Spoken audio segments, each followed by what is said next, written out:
आवाजै आएन त। सुरु नै गरे छैन भाइ आवाज आउनलाई। अब सुरु हुन्छ है। हुन्छ ल सर। सुरु गरौँ है।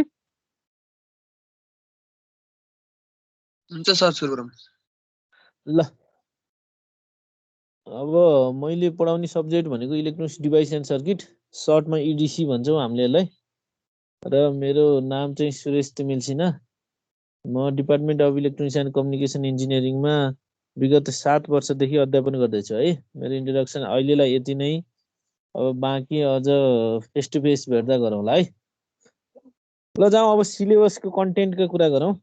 अब टपिकमै जाँदाखेरि 6 वटा मात्र टपिक छ यसमा। यसलाई चाहिँ कम्पेरिटिभली थोरै टपिक पनि छ र कतिपय कुराहरूलाई चाहिँ हामीले चाहिँ पहिल्यै पढिसकेको पार्ट पनि यसमा आउँछ है। तर हामी रिभिजन गर्छौँ। च्याप्टर 1 डायोड छ। डायोडको ओभरअल रिभिजन पार्ट पर्छ यसमा, 5 आवर्सको छ। च्याप्टर 2 मा बाइपोलर जङ्सन ट्रान्जिस्टर भनेर छ, 10 आवर्सको छ। यो one of the important topic हो है। बाइपोलर जङ्सन ट्रान्जिस्टरमा चाहिँ ट्रान्जिस्टरकै बारेमा हामी पढ्छौँ, एनपिएन ट्रान्जिस्टरहरूको बारेमा पढ्छौँ। तर बेसिक इलेक्ट्रोनिक्समा हामीले डिसी एनालाइसिस पढाएको थियौँ। बाइपोलर जङ्सन ट्रान्जिस्टर इडिसीमा आएर हामीले चाहिँ एसी एनालाइसिस पार्ट पढ्छौँ है। बिजेटीको एसी एनालाइसिस गर्दा के हुन्छ भनेर हामीले हेर्छौँ। तर तिमीहरूले एउटा चिज पढिसकेका छौ, एसी एनालाइसिस गर्ने बेलामा डिसी एनालाइसिस मस्ट हो भन्ने कुरा चाहिँ तिमीहरूले पहिला रियलाइज गरिसकेका छौ हो। कहाँनिर रियलाइज गरे हो ल भन त, कसैलाई थाहा छ भने? कहाँनिर रियलाइज गरी ह? कुनै पनि एसी एनालाइसिस गर्दाखेरि डिसी एनालाइसिस आवश्यक पर्छ भन्ने कुराको रियलाइजेसन तिमीहरूले बेसिक इलेक्ट्रोनिक्समा गरिसकेका छौ। कहाँनिर गरे हो भन त? स्मल सिग्नल मोडलमा हो सर। स्मल सिग्नल मोडल गर्ने बेलामा एसी रेसिस्टेन्स चाहिँ केसँग डिपेन्ड हुन्थ्यो? डिसी भ्यालु अफ चाहिँ तिम्रो चाहिँ डायोडको करेन्टसँग डिपेन्ड हुन्थ्यो होइन। अनि त्यही भएको भएर यहाँनिर के चाहिँ बुझ्न पर्यो भन्दाखेरि हामीले पढ्ने त एसी एनालाइसिस हो, तर डिसी एनालाइसिस पनि हामीले गरेर बल्ल एसी एनालाइसिस गर्छौँ भन्ने कुरा बुझ्न पर्यो है च्याप्टर 2 मा। त्यही भएर पहिलाको कुरा पनि धेरै कुरा रिपिट हुन्छ है। च्याप्टर 3 मा फिल्ड इफेक्ट ट्रान्जिस्टर है। फिल्ड इफेक्ट ट्रान्जिस्टरमा यहाँनिर चाहिँ हामीले चाहिँ मोस्फेटको बारेमा पढ्छौँ, जेफेटको बारेमा पढ्छौँ। अब सम्झ है तिमीहरूले पहिला उसको चाहिँ के गर्थ्यौ भन्दाखेरि चाहिँ उतापट्टि मोस्फेटको डिसी एनालाइसिसहरू चाहिँ पार्ट जुन तिम्रो थियो त्यो पार्टहरू तिमीले त्यहाँ गरेका थिएनौ हो। जेफेटको नि गरेका थिएनौ। मोस्फेटहरूको N channel MOSFET, P channel मोस्फेटहरूको कन्स्ट्रक्सनका कुराहरू मात्र पढिएको थियो। अब यहाँ आएर हामीले के गर्छौँ, मोस्फेटको बारेमा जेफेटको बारेमा पढ्छौँ, तर मोस्फेटको के गर्छौँ, डिसी एनालाइसिस नि गर्छौँ, एसी एनालाइसिस नि गर्छौँ। जेफेटको डिसी एनालाइसिस पार्ट मात्र पढ्छौँ है। भनेपछि पहिलाको भन्दा अलिकति एडभान्समेन्टमा गयौँ हामी, त्यो कुरा सम्झिनु पर्यो। र च्याप्टर 3 मा मोस्फेटको बारेमा पढ्छौँ र जेफेटको बारेमा पढ्छौँ। मोस्फेटको एसी एनालाइसिस, डिसी एनालाइसिस दुइटै पढ्छौँ र जेफेटको हामीले कन्स्ट्रक्सनहरू मात्र कसरी चाहिँ जेफेट काम गर्छ भन्ने कुरादेखि लिएर बेसिक डिसी एनालाइसिस पार्टहरू हामीले गर्छौँ है। बेसिक डिसी एनालाइसिस है, त्यति धेरै पार्ट गर्दैनौँ। अब आउटपुट स्टेज र पावर एम्प्लिफायर छ अर्को टपिक। पावर एम्प्लिफायरमा हाम्रो ट्रान्जिस्टर युज गरेर बनाउने पावर एम्प्लिफायरको बारेमा हुन्छ। Class A, class B, class C, class D power एम्प्लिफायरहरूको बारेमा चाहिँ हामीले कुरा गर्छौँ। अनि च्याप्टर 5 मा जाँदाखेरि वेब फर्म सेपिङ सर्किट भनेर चाहिँ छ, अथवा सिग्नल जेनेरेटर। यो भन्ने बित्तिकै के हुनु पर्यो भन्दाखेरि एउटा पार्ट अफ ओसिलेटरका कुराहरू आउँछन् यसमा। तिमीले बेसिक ओसिलेटर त ओप्याम्प पढ्ने बेलामा पढिसक्यौ, त्योभन्दा एडभान्समेन्ट हामीले यहाँनिर पढ्छौँ। त्यहाँको कुराहरू पनि केही रिपिट हुन्छ यसमा। र च्याप्टर 6 मा गएपछि power supply, breakdown diode, voltage रेगुलेटरहरूका कुरा हुन्छन् होइन। कसरी हामीले चाहिँ भोल्टेज रेगुलेटर बनाउने, आइसी भोल्टेज रेगुलेटर कसरी बनाउने। अब जिनो डायोड एज भोल्टेज रेगुलेटर त तिमीले गरिसक्यौ, त्यो पनि यहाँ युज हुन्छ। त्यसलाई आइसीमा कसरी कन्भर्ट गर्ने होइन। अनि त्यसरी पावर सप्लाई कस्तो कस्तो खालको चाहिँ आउटपुट पावर सप्लाई बनाउन सकिन्छ भन्ने कुराहरू हामीले च्याप्टर 6 मा पढ्छौँ। यसरी 6 वटा च्याप्टर चाहिँ समेटेर हाम्रो ओभरअल सिलेबस चाहिँ बनाइएको छ है। अब रिफरेन्स बुकको हिसाबले यो 1 मा चाहिँ सेद्रा स्मिथ पहिला पनि तिमीहरूले यही नै फलो गरेको थियौ। थोमस यल फ्लोइडको चाहिँ इलेक्ट्रोनिक्स डिभाइस भन्ने सर्किट र डेभिड ए बेलको चाहिँ इलेक्ट्रोनिक्स डिभाइस एन्ड सर्किट भन्ने चाहिँ 3टा बुकहरूलाई चाहिँ रेफरेन्स बुकको रूपमा लिइन्छ। जेनरली पहिलो सेद्रा स्मिथको र फ्लोइडको बुकलाई चाहिँ बढी प्रिफर गरिन्छ, बढी एभाइलेबल भएको हिसाबले पनि हामीले त्यसलाई नै चाहिँ बढी फोकस गर्छौँ है। अगाडि जाउँ मार्क्स डिस्ट्रिब्युसन। अब यो जान्न पनि जरुरत छ होइन। अब त्यही हिसाबले चाहिँ पढ्न पनि सजिलो हुन्छ। अब 6वटा च्याप्टर छ। 6वटा च्याप्टरमा इच एन्ड एभ्री च्याप्टरलाई इन्डिभिजुअली छुट्टै मार्क्स चाहिँ छुट्याइएको छ र अरू 10 मार्क्स चाहिँ जुन कुनै च्याप्टरबाट सोध्न सक्ने भनेर चाहिँ फेरि चाहिँ अलिकति चाहिँ एक्स्ट्रा तरिकाले दिएको छ भने चाहिँ एभ्री च्याप्टर इम्पोर्टेन्ट जस्तो देखियो है। भनेको च्याप्टर 1 8 मार्क्स भनेको छ।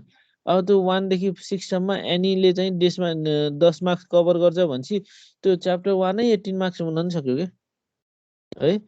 अब एक्ज्याक्टली नर्मल्ली त हुँदैन होइन।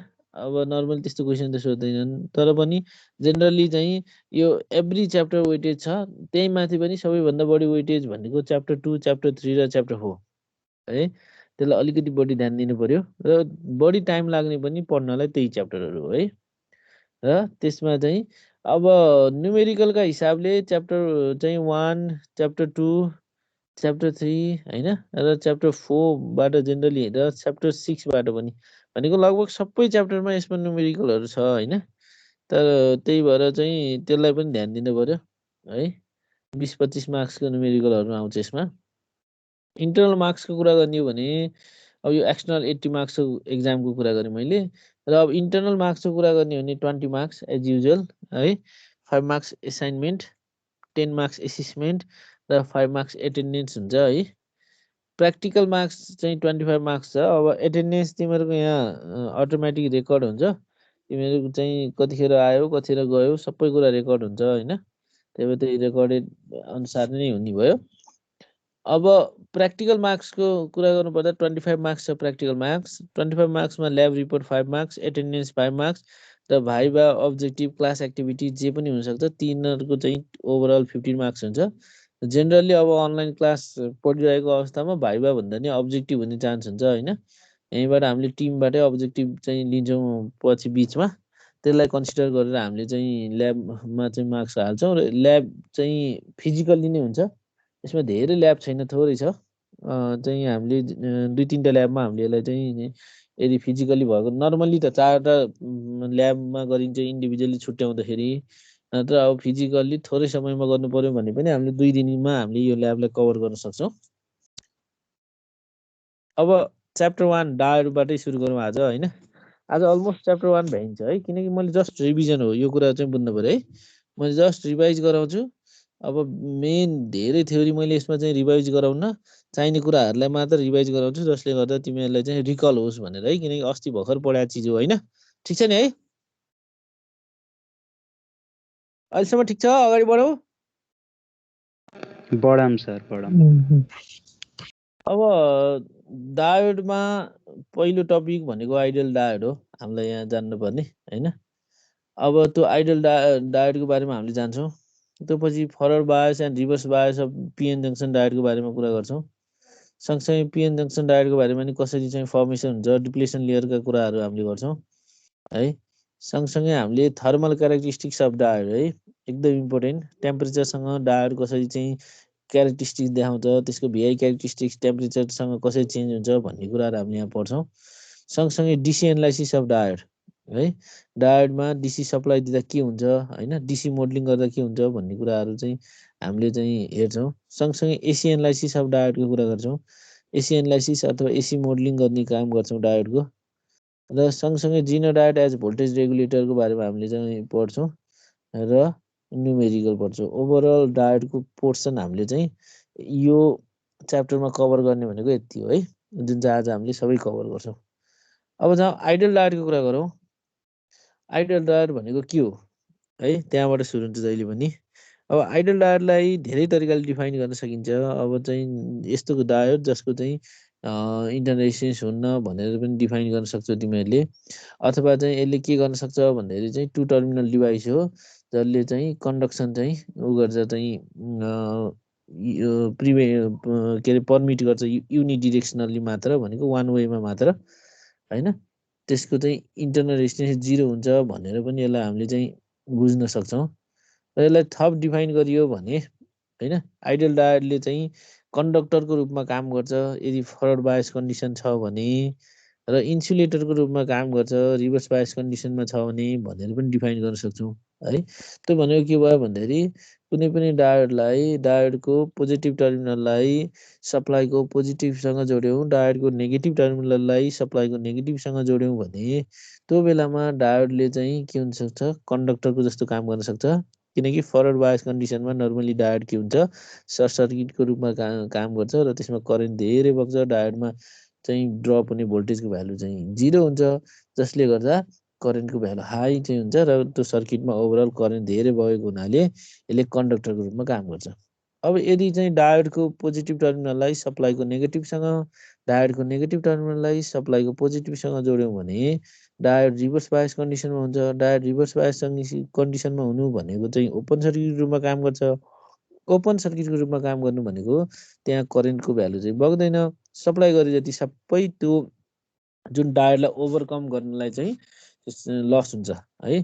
भनेको त्यहाँ चाहिँ करेन्ट चाहिँ बग्दैन, जसले गर्दा चाहिँ इन्सुलेटरको रूपमा काम गर्छ है। यदि चाहिँ पर्फेक्ट इन्सुलेटर हुनको लागि अथवा पर्फेक्ट कन्डक्टर हुनको लागि अब आइडियल डायोड चाहिँ पर्फेक्ट कन्डक्टर हुनलाई फरवर्ड बायस कन्डिसनमा हुनु पर्यो। अब चाहिँ पर्फेक्ट इन्सुलेटर हुनलाई चाहिँ रिभर्स बायस कन्डिसनमा हामीले चाहिँ पर्फेक्ट इन्सुलेटरको रूपमा जोड्न सक्छौँ है। अब 0 इन्टरनल रेजिस्टेन्स हुने डायोडलाई पनि हामीले चाहिँ आइडियल डायोड भनेर पनि भन्न सक्छौँ है। अब यहीँनिर हेर्न सक्छौँ, अब यसमा चाहिँ हाम्रो कर्भ छ है।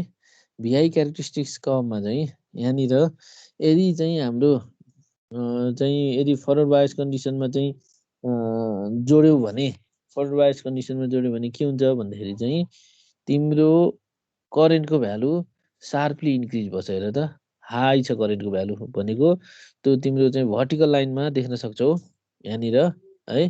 भर्टिकल लाइनमा तिमीले चाहिँ देख्न सक्छौ, भर्टिकल लाइनमा रातो मार्क गरेको छ, त्यो भनेको के हो भन्दा फरवर्ड बायस कन्डिसनको बेलाको हो है।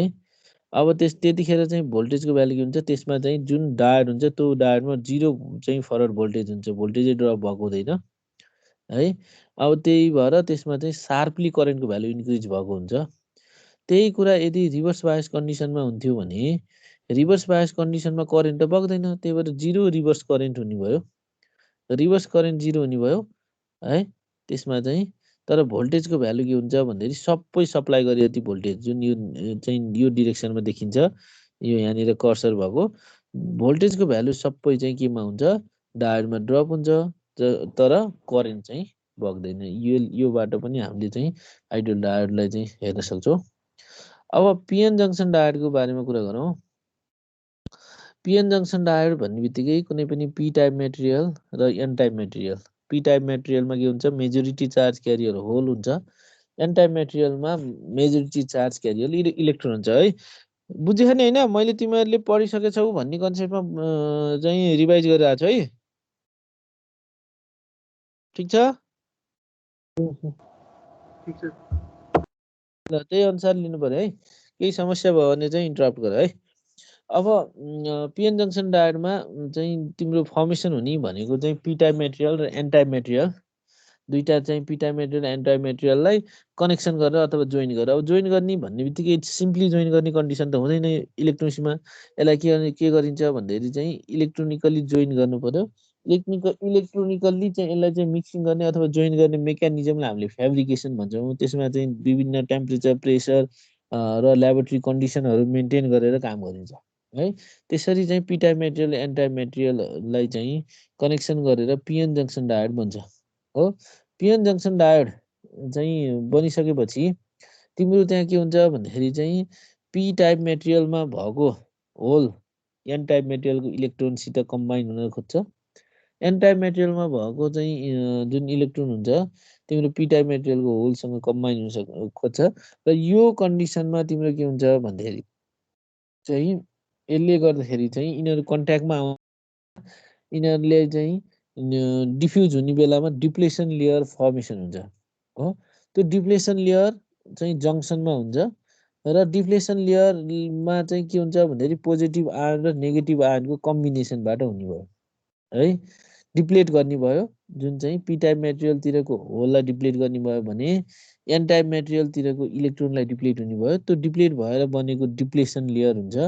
त्यो डिप्लेसन लेयरलाई ले गर्दाखेरि चाहिँ स्टार्टिङमा चाहिँ पिएन जङ्सन डायोडलाई सप्लाई दिए पनि स्टार्टिङमा तिम्रो चाहिँ पिएन जङ्सन डायोडले काम गर्दैन। के गरिन्छ भन्दाखेरि सुरुमा त्यो डिप्लेसन लेयरलाई ओभरकम गर्नुपर्छ सप्लाईले। जब डिप्लेसन लेयर ओभरकम हुन्छ अनि बल्ल चाहिँ पिएन जङ्सन डायोडले चाहिँ काम गर्न सुरु गर्छ अथवा कन्डक्सन गर्न सुरु गर्छ। र डिप्लेसन लेयर ओभरकम गर्नलाई चाहिँ तिम्रो चाहिने भोल्टेजको भ्यालुलाई हामीले ब्यारियर पोटेन्सियल अथवा बिल्ट इन पोटेन्सियल भनेर पनि भन्छौँ। यसलाई V0ले डिनोट गरिन्छ। V0को फर्मुला सम्झिनुपर्छ है, हामीलाई चाहिन्छ न्युमेरिकल गर्दा KT/Q ln NA/ND/Ni²। के भनेको बोल्ट्जम्यान कन्स्ट्यान्ट है। अब बोल्ट्जम्यान कन्स्ट्यान्टको चाहिँ कति हो भ्यालु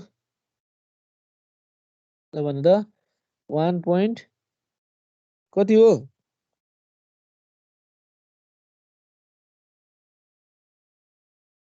1.38 into 10 को पावर -23 होइन जुल पर केल्भिन बिर्स्यो बिर्सिनु भएन है।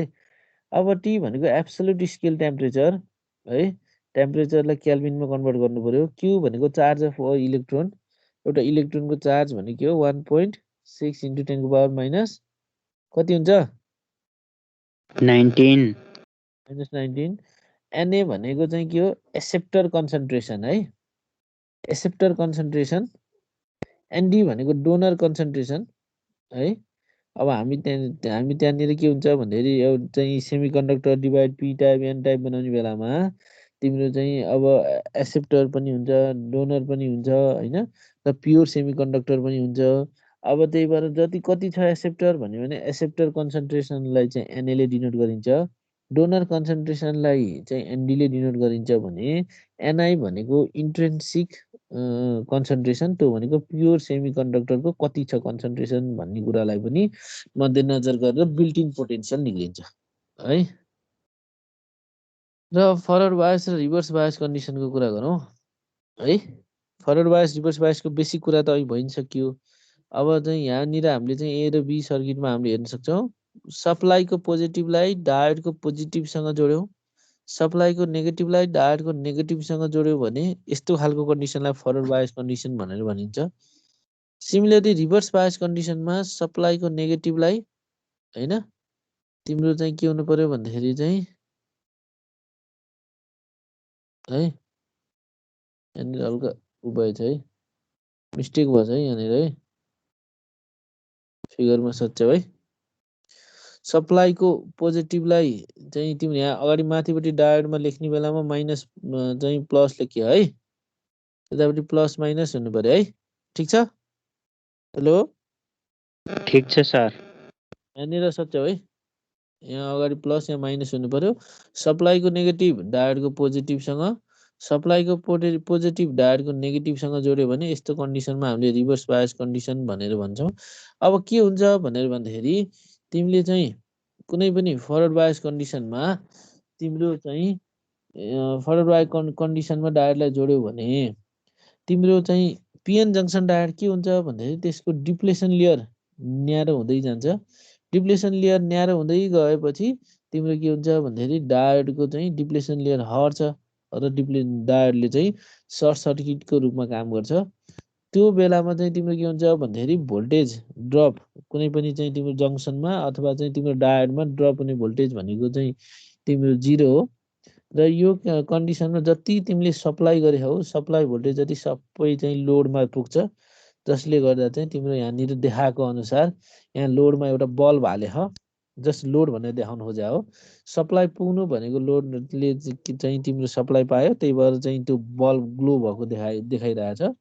सिमिलरली तिम्रो रिभर्स बायस कन्डिसनमा यदि चाहिँ कनेक्सन गर्यो भने तिम्रो डिप्लेसन लेयर वाइड हुँदै जान्छ। वाइड हुँदै गएपछि सप्लाई गरे यदि सबै डिप्लेसन लेयरमा चाहिँ ड्रप हुन्छ। तिम्रो त्यो डायोड भन्दा फर्दर तिम्रो कुनै पनि करेन्ट बग्न सक्दैन। त्यो करेन्ट नबगेकाले गर्दाखेरि चाहिँ त्यहाँ ओपन सर्किटको रूपमा काम गर्ने भयो डायोडले। ओपन सर्किटको रूपमा काम गरेपछि तिम्रो लोडसम्म कुनै पनि करेन्ट बग्दैन। करेन्ट नबगेपछि लोडमा कुनै पनि भोल्टेज ड्रप हुने भएन। भोल्टेज ड्रप नभएपछि लोडले काम गरेन। त्यही भएर त्यहाँ भएको बल्ब चाहिँ ग्लो नभएको हो है। ग्लो नभएको त्यहाँबाट हामीले के हेर्न सक्छौँ भन्दाखेरि आउटपुट सेक्सनमा तिम्रो करेन्ट बग्दैन।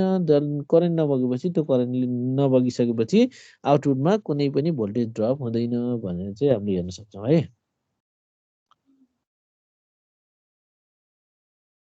अब जाउँ थर्मल क्यारेक्टरिस्टिक्स अफ डायोड है। टेम्परेचरले चाहिँ तिम्रो भिआई क्यारेक्टरिस्टिक्स अफ डायोडमा चाहिँ के चाहिँ असर गर्छ भनेर चाहिँ हामीले हेर्न सक्छौँ। यहाँनिर एकचोटि तिम्रो चाहिँ उसमा हेर तिम्रो चाहिँ यो पोर्सनमा हेऱ्यौ भने एट 25 डिग्री सेल्सियस प्लस भिटी, अर्को चाहिँ 25 डिग्री सेल्सियस, अर्को चाहिँ टेम्परेचर माइनस भिटी है। यहाँनिर हेर्न सक्छौ यो कन्डिसनमा के भयो भन्दाखेरि राइज इन टेम्परेचर तिम्रो ओरिजिनतिरको चाहिँ भर्टिकल लाइन जुन चाहिँ वाइ एक्सिस छ, वाइ एक्सिसतिर तिम्रो चाहिँ जाँदाखेरि चाहिँ टेम्परेचर के भइरहेछ भन्दा यो लाइनमा चाहिँ राइज भइरहेछ। भनेपछि यहाँनिर चाहिँ के हुन्छ भन्दाखेरि चाहिँ यहाँ हेर है, यो जुन चाहिँ तिम्रो जहाँनिरबाट सार्पली तिम्रो करेन्टको भ्यालु इन्क्रिज हुन सुरु गर्छ डिप्लेसन लेयरलाई ओभरकम गरेर, त्यो रिजनलाई हामीले के भन्छौँ नी भोल्टेज भन्छौँ होइन। यसको लागि पनि यो तिनटै कर्वको लागि हेर है, तिनटा छुट्टा छुट्टै कलरले देखाएको छ। यो ब्लू कलर, ओरेन्ज कलर र तिम्रो ब्राउन कलर छ। यो ब्लू कलरको नी भोल्टेज अलि धेरै छ हेर त, किन जहाँनिर सार्पली इन्क्रिज हुन्छ त्यहाँनिर ढिलो चाहिँ धेरै भयो, भिडीको भ्यालु धेरै आउने भयो। अब ओरेन्ज कलरकोमा त्योभन्दा कम आयो र तिम्रो ब्राउन कलरमा त्योभन्दा कम आयो। भनेपछि यहाँनिरबाट ओभरअल यो कर्वबाट निक्लिएको रिजल्ट है, रिजल्टलाई मात्र हामीले अहिले कुरा गरिरहेछौँ। यो कुनै चाहिँ उबाट छुट्टै चाहिँ एनालाइसिसबाट आएको मात्र हो है। यो स्ट्यान्डर्ड हो तर एनालाइसिसबाट आएको है।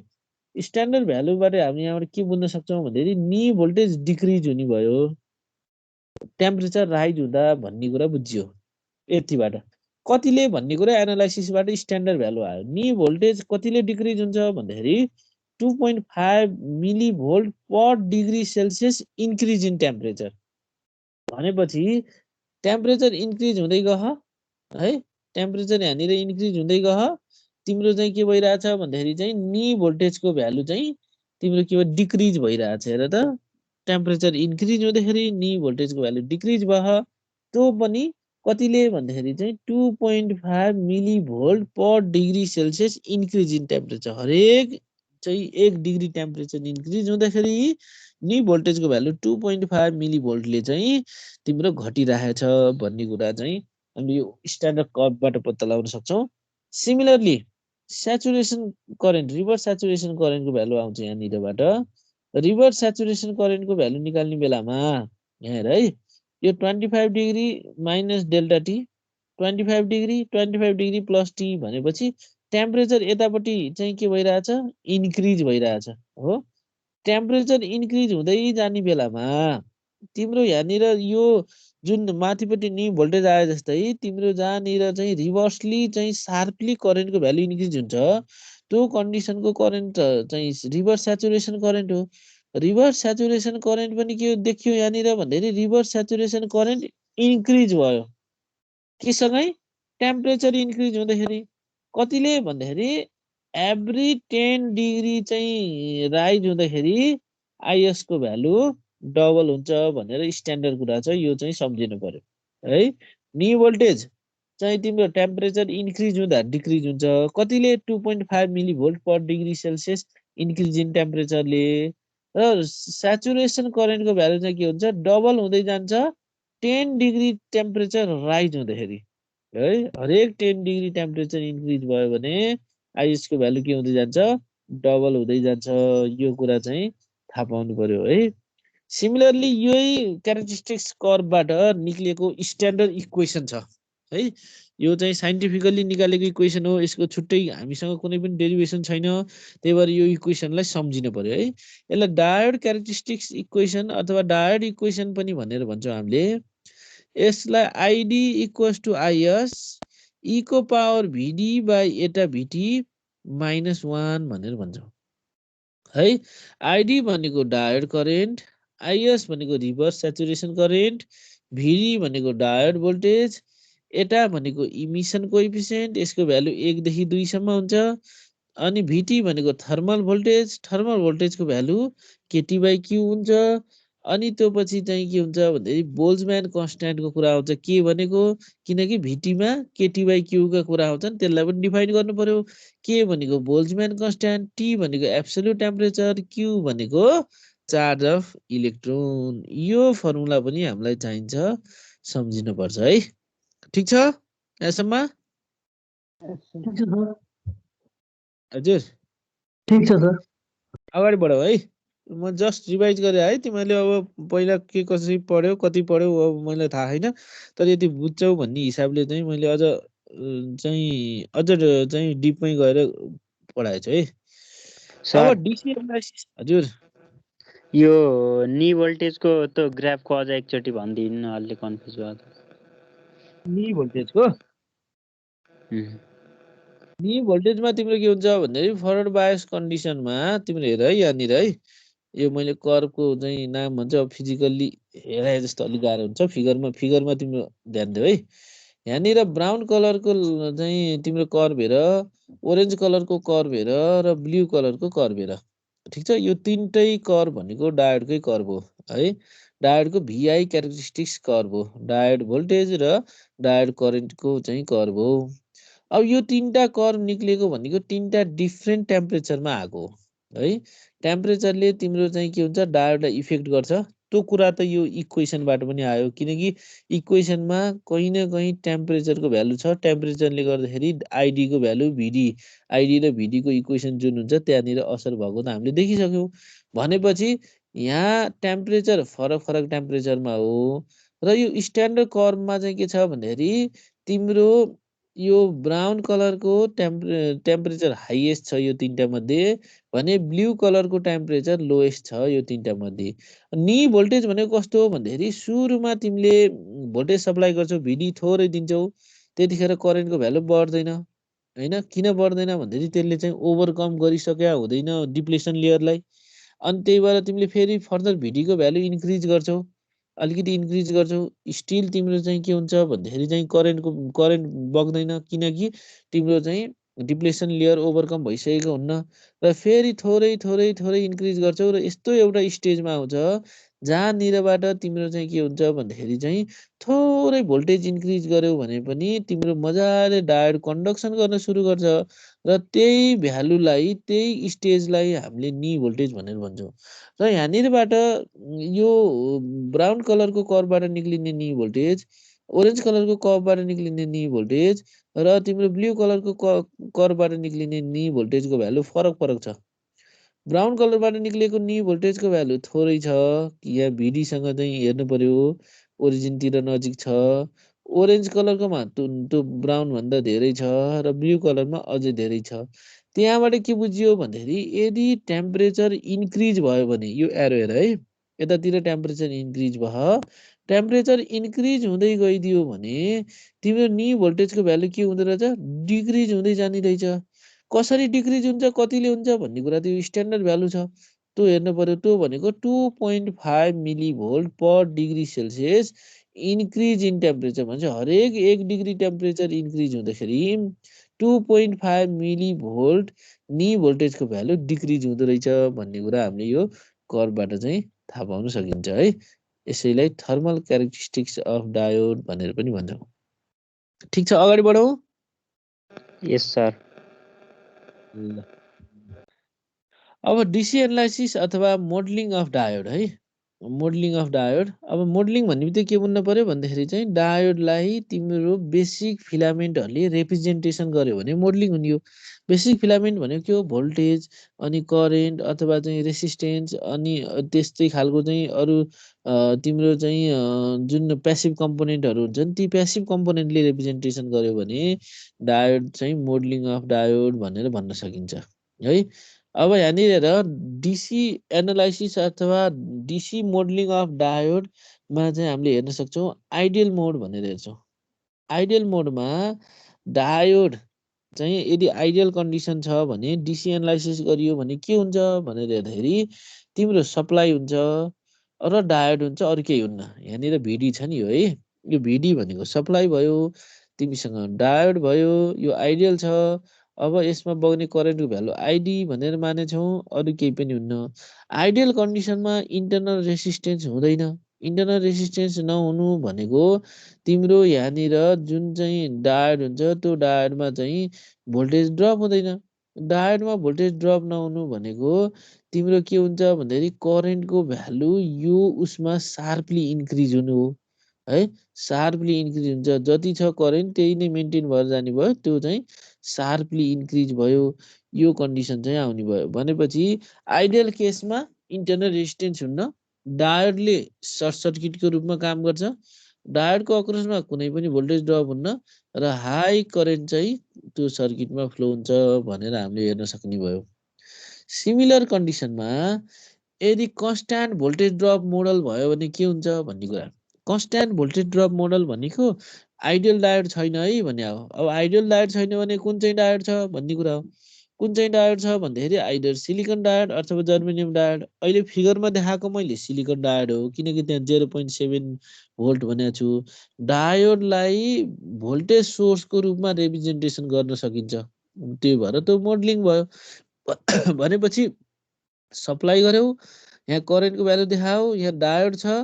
अब डायोड अहिलेको चाहिँ जुन कन्डिसन थियो आइडियल डायोड कन्डिसनमा, अब यहाँनिर चाहिँ डायोडलाई भोल्टेज सोर्सको रूपमा राख्यो भने diode plus voltage source, diode कुन भयो अब आइडियल भयो। अहिले आइडियल थिएन है, यो आइडियल नभएको डायोडलाई रिप्रेजेन्टेसन गर्ने भने आइडियल डायोड र भोल्टेज सोर्सको रूपमा रिप्रेजेन्ट गर्न सकियो फेरि है।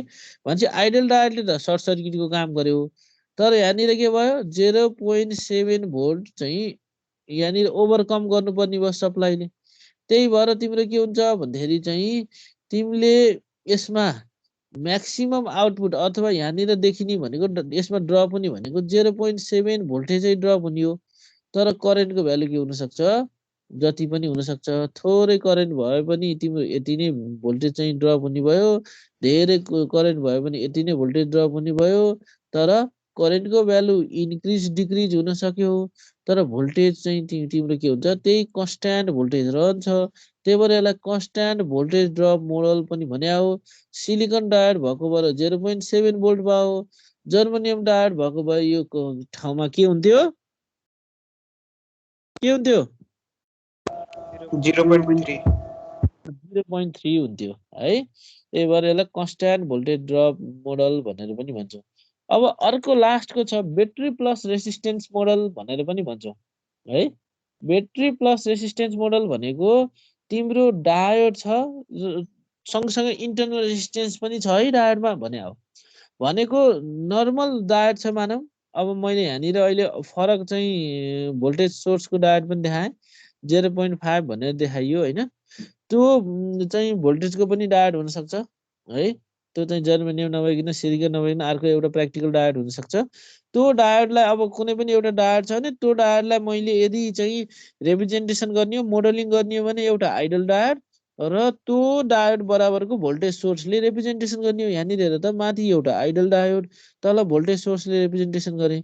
तर यसमा त त्यति मात्रै होइन नि, क्वेसन अनुसार त ब्याट्री मात्रै नभइकन सप्लाई मात्रै नभइकन यसमा इन्टरनल रेजिस्टेन्स पनि छ है एक्स्ट्रा। भनेको भएर डायोडको इन्टरनल रेजिस्टेन्स जनाउनको लागि आरडी भनेर एउटा रेजिस्टेन्स राखेँ।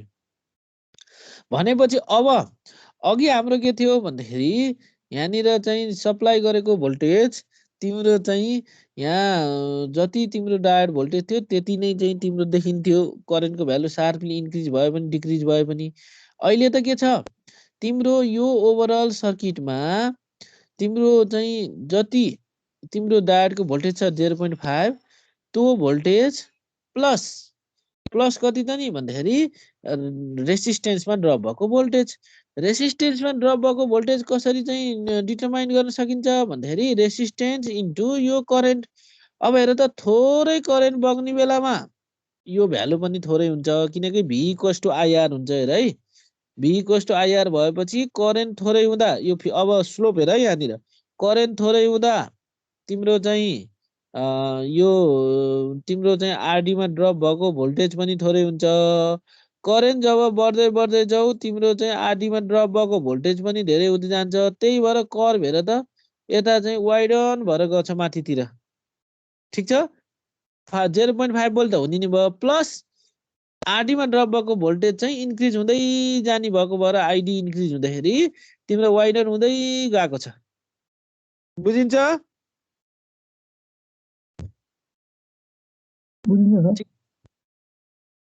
ठीक छ नि हैन? यस सर। ओके ल अगाडि बढौँ। अब एसी एनालाइसिस अथवा एसी मोडलिङ अफ डायोडको कुरा गरौँ है। एसी मोडलिङ अफ डायोडमा सबैभन्दा पहिला यहाँनिर फिगर हेर डायोड भएको फिगर हेर है।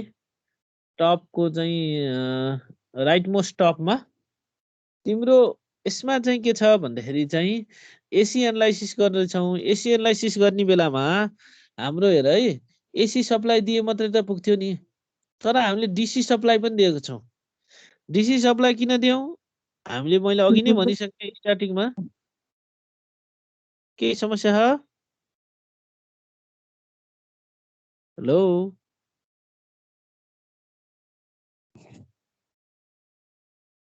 बनायो केही समस्या छ भने कन्टिन्यू गरौँ। गर्नु सर केही छैन। ल अब एसी सप्लाई भिआई यो सानो भिआईमा त दिए हुन्थ्यो तर हामीले यहाँ भिपिएस भनेर चाहिँ पावर सप्लाई दिएछौँ डीसी सप्लाई पनि दिएछौँ। किन डीसी सप्लाई दिएको हामीलाई पहिल्यै थाहा छ एसी एनालाइसिस गर्न डीसी एनालाइसिस मस्ट हो त्यही भएर डीसी सप्लाई पनि चाहिन्छ भनेर यहाँ डीसी सप्लाई दियौँ। यहाँ डायोड छ यहाँनिर लोड रेसिस्टेन्स हाल्यौँ है रेस्पेक्टिभ भी आउट लिएछौँ डायोड करेन्टको भ्यालु दिएछौँ कति बग्छ भनेर। अब इनपुट ओभरअल इनपुट भोल्टेजको भ्यालु दिएका छौँ। अब यसैलाई हामीले हेर्यौँ भने टोटल इनपुट भोल्टेज भनेको त के हुने भयो अब यो सर्किटलाई भन त डीसी भोल्टेज र एसी भोल्टेजको इनपुट चाहिँ सम भनेको चाहिँ तिम्रो इनपुट भोल्टेज होइन। डीसी के हो भिपिएस क्यापिटल भिपिएस एसी के हो भिआई स्मल भिआई होइन स्मल भी स्मल आई भएको भएर क्यापिटल के अरे स्मल भी स्मल आई भएपछि त्यो एसी भयो। यो गरेर चाहिँ टोटल इनपुट भोल्टेज भयो। अब सँगसँगै तिम्रो टोटल इनपुट करेन्टलाई रिप्रेजेन्टेसन गर्यौ भने स्मल आई क्यापिटल डीले रिप्रेजेन्टेसन गर्न सकिन्छ। अब डीसीलाई रिप्रेजेन्ट गर्यो भने capital D capital I capital DQ. एसीलाई रिप्रेजेन्ट गर्यो भने दुईटै स्मल आई स्मल डी गरेर यो ओभरअल कम्बिनेसन यहाँनिर है तिम्रो माउस यो कम्बिनेसन यो तिम्रो चाहिँ डीसी तिम्रो चाहिँ करेन्ट यो एसी करेन्ट गरेर चाहिँ बनाउन सकिन्छ। सिमिलरली केस चाहिँ केमा हुन्छ भन्दाखेरि ओभरअल तिम्रो चाहिँ डायोड चाहिँ सप्लाई चाहिँ diode voltage due to combination AC र डीसीले गर्दा भिडी भनेर भने स्मल बी क्यापिटल डी। अब डीसीले गर्दा क्यापिटल भी क्यापिटल डी एसीले गर्दा दुईटै स्मल भी स्मल डी है यो कुरा चाहिँ निकाल्न सकियो। अब हामीलाई थाहा छ फ्रम डायोड इक्वेसन हामीलाई के थाहा छ आइडी इक्वल्स टु आइएस इको power VD by eta VT -1 भन्ने कुरा थाहा छ हो।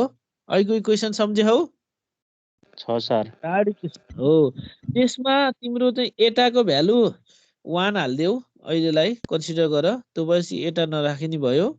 -1 को भ्यालु चाहिँ -1 टर्मलाई चाहिँ नेग्लेक्ट गर्न सकिन्छ त्यसले धेरै चाहिँ असर गर्दैन भन्ने कुरा न्युमेरिकल गर्ने बेलामा चाहिँ तिमीहरूले पहिला रियलाइज गरेनौ। त्यही भएर अहिले यो डेरिभेसन गर्दाखेरि -1 लाई पनि हामीले चाहिँ नेग्लेक्ट गर्न सक्छौँ। त्यही भएर अब आइडी हेर त ड्यु टु एसी र डीसीले गर्दाखेरि चाहिँ करेन्ट के हुन्छ भन्दाखेरि स्मल आई क्यापिटल डी है यहाँनिर यो बक्सभित्रको त्यो इक्विभ्यालेन्ट टु के हुन्छ आइएस रिभर्स स्याचुरेसन करेन्ट इको पावर स्मल भी अनि capital D by VT small B capital D भनेको टोटल कम्बिनेसन यहाँ करेन्ट पनि कम्बाइन करेन्ट कति हुन्छ भनेपछि भोल्टेज पनि कम्बाइन निकाल्नु पर्यो हो ठिक छ ठिक छ सर त्यसैलाई तिमीले छुट्याइदियौ भने आइएस इको power VD small V small V capital D भनेको त यहाँ माथिको इक्वेसनमा के आहा भिडी क्यू प्लस भिडी भनेर आहा त्यसलाई छुट्याइदेऊ त्यो भएपछि भिडी क्यू प्लस भिडी भनेर आउँछ त्यो चाहिँ डिभाइड बाई भिटी हुने भयो अब यतापट्टिको चाहिँ तिम्रो फिगरले के देखाउन खोजेको भनेर भन्छौ भने तिम्रो यहाँनिर चाहिँ डिसी मा चाहिँ एसी कम्पोनेन्ट के हुन्छ डिसी करेन्टको डिसी करेन्टको चाहिँ फिगरमा एसी करेन्टको चाहिँ उदेछ कम्पोनेन्ट देखाएको छ अब तिम्रो चाहिँ एसी र डीसी का कम्पोनेन्ट देखाएको छ है कम्बाइन गरेका छौँ हामीले यहाँ आइडी चाहिँ र टाइमसँगको रिलेसनसिप भिडी र टाइमसँगको रिलेसनसिपमा डीसी कम्पोनेन्ट कुन हुन्छ एसी कम्पोनेन्ट कुन हुन्छ भनेर देखाइरहेको छ यो चाहिँ तिम्रो एसी कम्पोनेन्ट भयो ठ्याक्कै यो लाइन भनेको डीसी कम्पोनेन्ट भयो यो पनि तिम्रो एसी कम्पोनेन्ट भयो यो लाइन भनेको डीसी कम्पोनेन्ट भयो यो भोल्टेजको टर्ममा माथिको चाहिँ करेन्टको टर्ममा हुन्छ भनेर देखायो है अब यही इक्वेसनलाई कन्टिन्यू गर्यौँ भने अघिकै हिसाबले हेर त यहाँनिर एक्सपोनेन्सियललाई तिम्रो एक्सपोनेन्सियल माथि प्लस छ भने ए प्लस बी भयो भने इको पावर ए इन्टु इको पावर बी हुन्छ होइन म्याथमेटिकल्ली त्यही भएर आइएस इको power VD Q by VT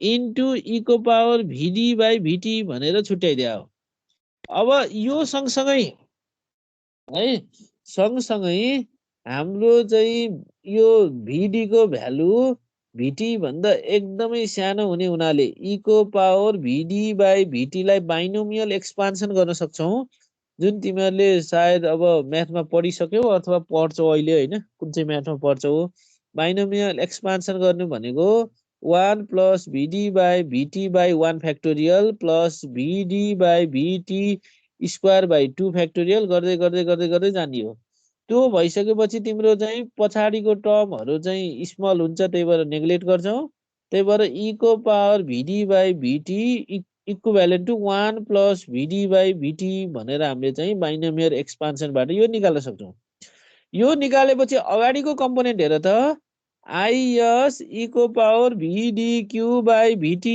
भनेको त के हो यो त डिसी चाहिँ डायोड करेन्ट होइन आइडी त्यही भएर यसलाई यहाँनिर अर्को इक्वेसनमा गएर आइडीले रिप्लेस गर्छौँ भनेपछि स्मल आइडी इक्वल्स टु होइन स्मल आइडी इक्वल्स टु के हुन्छ क्यापिटल आई क्यापिटल डी अब 1 प्लस भिडी बाई भिटी यो आइडीले मल्टिप्लाई गर आइडीले मल्टिप्लाई गर्दा ID plus ID into VD by VT आउँछ होइन अब यसलाई चाहिँ तिमीले फेरि यतापट्टि जुन ID small I capital D छ त्यसलाई एसी र डीसीमा छुट्यायो भने क्यापिटल आइडी प्लस आइडी हुन्छ यो आइडी र यो आइडीलाई क्यान्सल गर्न सक्छौ where small ID equals to capital ID VD by VT आउँछ अब तिमीले यसलाई रिकम्बिनेसन गर्यौ भने है तिम्रो चाहिँ यो भिडी र आइडीलाई एकतिर हैन तिम्रो चाहिँ भिटी र अनि अब small VD small V small D small I small D यिनीहरूको चाहिँ रेसियो भनेको चाहिँ आरडी हुन आउँछ हैन अथवा चाहिँ तिम्रो भिडी बाई आरडी भनेको आइडी हो त्यही भएर चाहिँ आरडी भनेको भिडी बाई आइडी हुन आउँछ त्यहाँबाट आरडीले रिप्रेजेन्ट गर्न सक्छौ आरडी किन गरेको भन्दाखेरि यसलाई चाहिँ तिम्रो चाहिँ डायोडको रेसिस्टेन्स भन्यो दुईटै स्मल भएको भएर यसलाई पनि दुईटै एसी कम्पोनेन्ट भएको भएर आर पनि एसी आउँछ त्यही भएर स्मल राख्यौं त्यहाँबाट हामीले के निकाल्न सक्छौ आरडी भनेको भिटी बाई आइडी आउँछ अब यदि एटाको ठाउँमा एटै हुन्थ्यो भने के हुन्थ्यो भिडी बाई तिम्रो के अरे एटा भिटी बाई आइडी भनेर आउँथ्यो है एटा 1 नराखेको भए फरक राखेको भए पनि अब यहाँबाट हामीले के निकाल्न सक्यौँ एसी एनालाइसिस निकाल्न सक्यौँ जुन एसी एनालाइसिस केसँग डिपेन्ड भयो डिसी कम्पोनेन्टसँग डिपेन्ड भयो डिसी कम्पोनेन्ट भनेको आइडीसँग डिपेन्ड भयो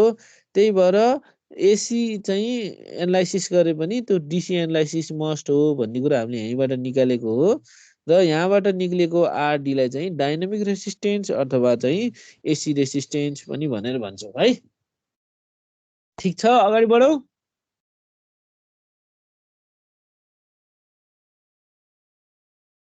हेलो सर बढम ल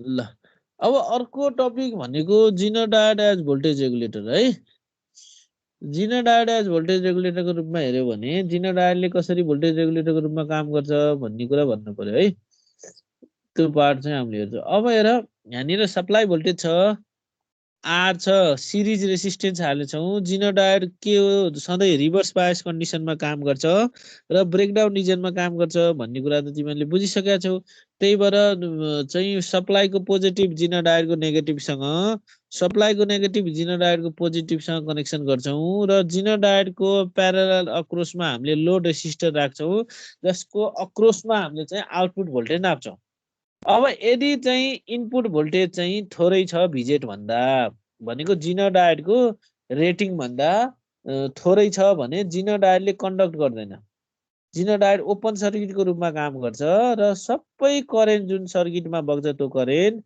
त्यो तिम्रो लोड रेसिस्टरतिर बग्छ र लोड रेसिस्टरमा हामीले चाहिँ आउटपुट नाप्छौँ यदि इनपुट भोल्टेज भिजेट भन्दा इन्क्रिज भइदियो भने है भिजेट भन्दा धेरै छ भने सप्लाई गरेको भोल्टेज हाम्रो के हुन्छ भन्दाखेरि चाहिँ करेन्ट जिनो डायोडतिर बग्छ करेन्ट जिनो डायोडतिर बगे पनि हाम्रो के हुन्छ भन्दाखेरि आउटपुट भोल्टेज रिमेन सेम हुन्छ किन भन्दाखेरि चाहिँ जिनो डायोड र तिम्रो चाहिँ रेसिस्टेन्स चाहिँ तिम्रो प्यारललमा छन् जिनो डायोडको अक्रोसमा चाहिँ बग्यो भने जिनो डायोडको रेटिङ जति छ त्यो जिनो डायोडले त्यति नै भोल्टेज सोर्सको रूपमा काम गर्छ त्यति नै भोल्टेज सोर्सको रूपमा काम गर्नु भनेपछि त्यो ब्रान्चमा जिनो डायोड भएको ब्रान्चमा जति भोल्टेज सप्लाईको भ्यालु देखिन्छ त्यो आरएलको सँग चाहिँ प्यारलल छ लोड रेसिस्टरसँग त्यही भएर प्यारलल ब्रान्चमा एउटै भ्यालु देखिन्छ भनेपछि आउटपुटमा पनि भिजेट बराबर आउटपुट चाहिँ देखिन्छ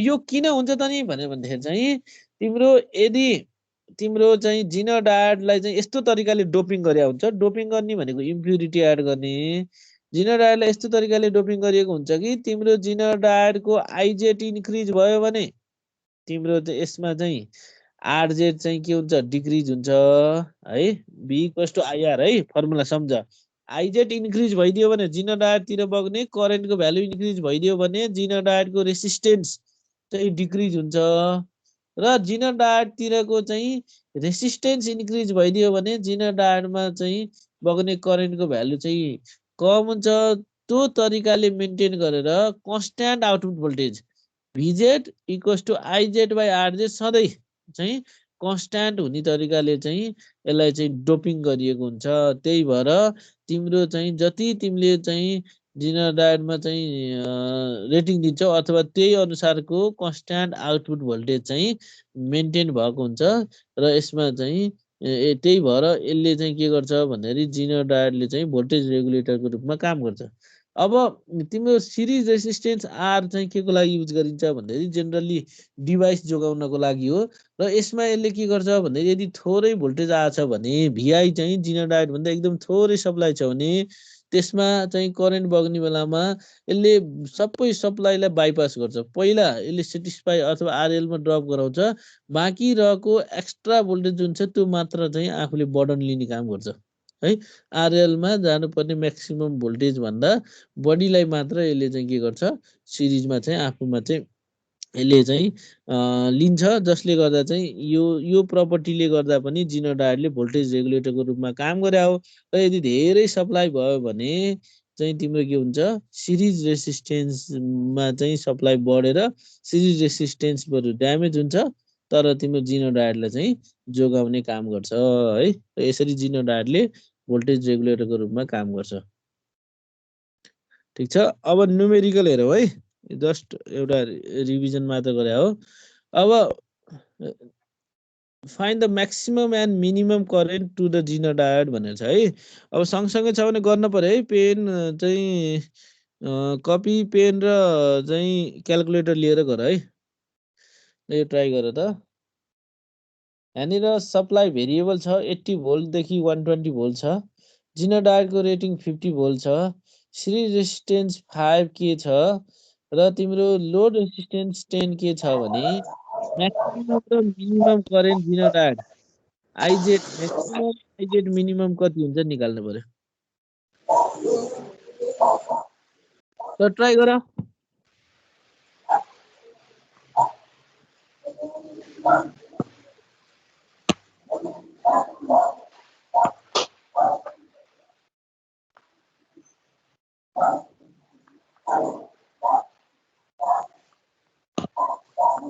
ट्राई गर्नु पर्यो है हेरेर मात्रै त हुन्न फेरि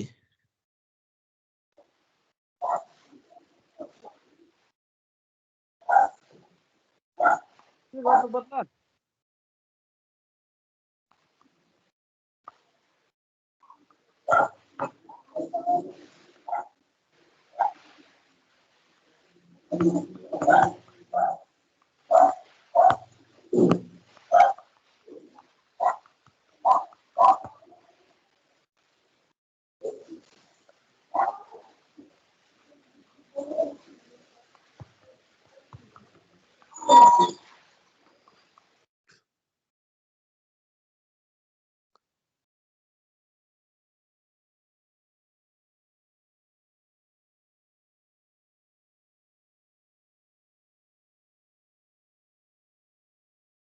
ट्राई गर्दै हो नि होइन हो सर हो ल ल गर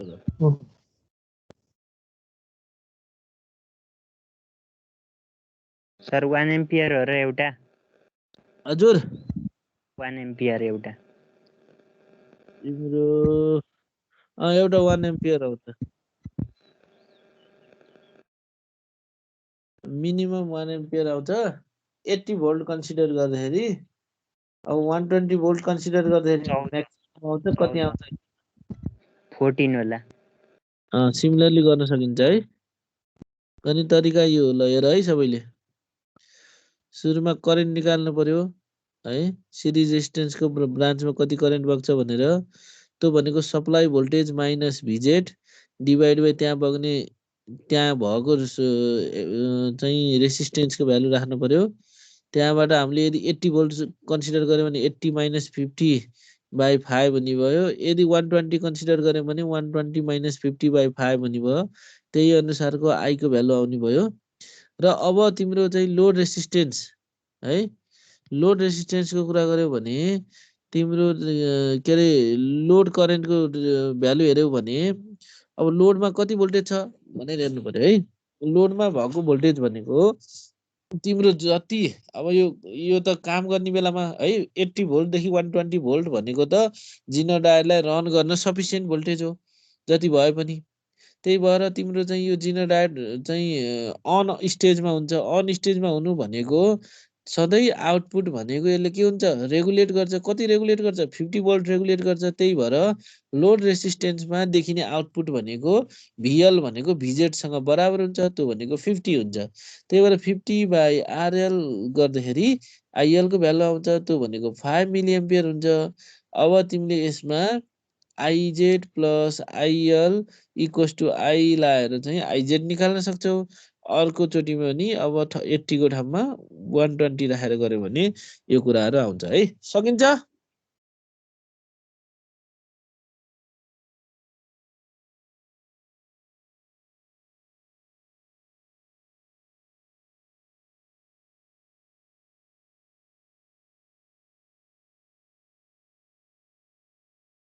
ल नेक्स्ट क्वेसन ट्राई गर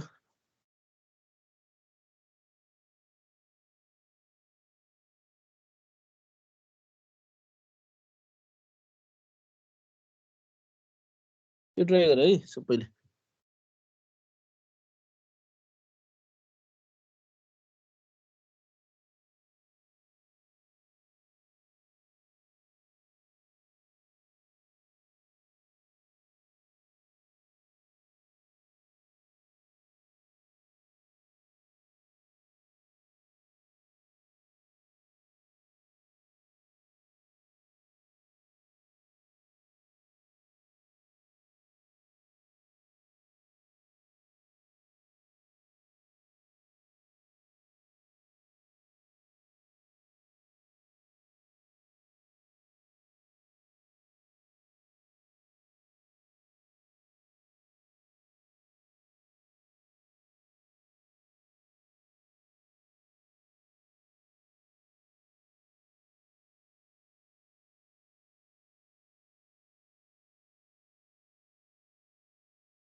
सर क्वेसन चाहिँ हरायो त।